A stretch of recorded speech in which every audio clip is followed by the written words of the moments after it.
매출은 줄일 수 없습니다. 하지만 매출 구성을 정확하게 파악하고 비용을 알차게 챙기면 세금은 줄일 수 있습니다.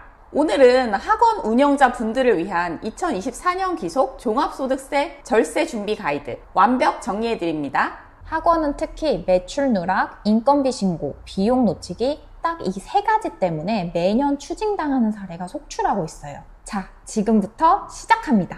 절세의 시작은 매출을 빠짐없이 파악하는 것부터입니다. 학원에서 발생하는 매출은 대표적으로 세 가지가 있어요. 첫째, 정규 수강료입니다.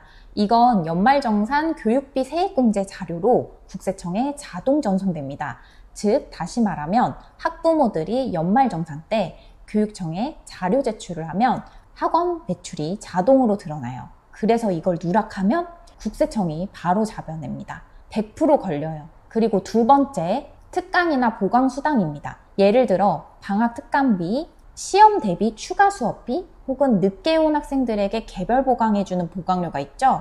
이건 대체로 정규 수강료랑 따로 입금을 받거나 심지어 현금으로 받는 경우가 많습니다. 그런데 이걸 누락했다가 세무조사라도 받게 되면 이 수입은 빠져나갈 구멍이 없습니다. 100% 걸립니다.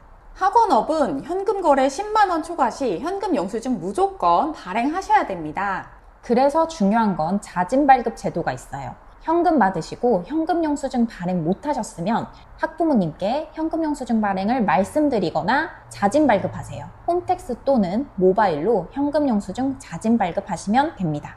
이제부터 진짜 절세 파트 들어갑니다. 학원은 매출은 열려있지만 비용은 매우 한정적이에요. 그래서 종소세의 절세의 핵심은 비용입니다. 비용을 못 챙기면 학원 순이익률이 하늘을 찌르거든요. 자, 절세용 핵심 비용 7가지 다시 정리해 드릴게요.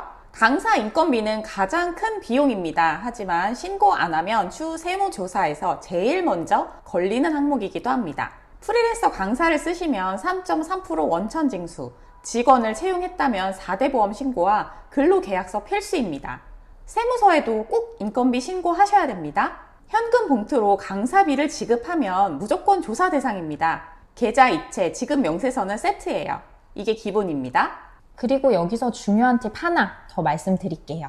교습소 운영자분들 주목해주세요. 교습소는 알다시피 1인 교습만 가능한 시설입니다. 그래서 다른 강사를 고용할 수 없어요. 대신 보조요원, 예를 들어 보조 복사 알바, 한 명의 급여에 대해서는 인건비 신고가 가능하다는 점 기억하세요.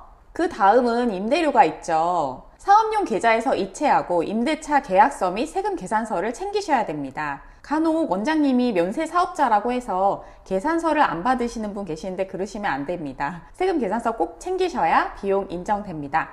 셋째로 신규 개원한 원장님에 한한 건데 학원 인테리어 비용입니다. 학원은 학원법에 따라서 인테리어 조건이 꽤 까다로워요. 아시다시피 그래서 학원 전문 인테리어 업체에 받는 경우가 종종 있죠. 학원이 면세 사업자다 보니 세금 계산서 수령 안 하시고 그냥 부가세 10% 싸게 하겠다 하시는 분들 계시는데 그럼 비용 인정이 안 됩니다. 그래서 나중에 종소세 폭탄 맞고 건보료 폭탄까지 맞을 수 있고 이걸로 후회하시는 원장님들 진짜 많으세요.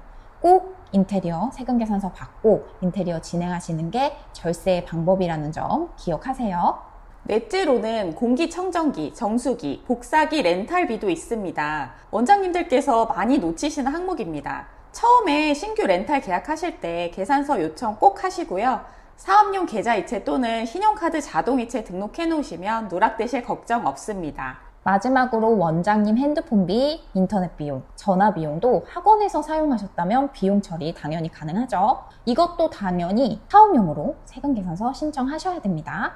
이제 세무대리인 없이도 할 수 있는 절세 아이템 2가지 알려드릴게요. 첫째로는 노란우산 공제입니다. 2024년 귀속 소득으로 봤을 때는 최대 연 500만 원, 그리고 2025년 납입분부터는 최대 600만 원까지 소득 공제가 가능하고요. 그리고 두 번째로 여러분들이 아시는 IRP, 개인형 퇴직연금이죠. 연금저축 포함 연 900만 원까지 세액 공제가 가능하고요. IRP 상품을 잘 선택하시면 원금 보장도 챙기고 절세도 할 수 있어요. 올해 종소세가 만약에 부담되셨다 하시면 노란우산 공제랑 IRP 고려해 보시는 걸 추천합니다. 학원은 비용 인정 항목이 워낙 한정적이다 보니까 매출이 커지다 보면 세금 부담이 되실 수밖에 없습니다. 종합소득세의 경우 최고 세율이 45%까지 나오실 수 있어서 순이익이 2억에서 3억 정도 되신다면 법인 전환도 한번 고려해 보시는 것을 추천드립니다. 자, 지금까지 정리한 모든 절세 전략을 실제 신고 준비 순서대로 요약해 드릴게요.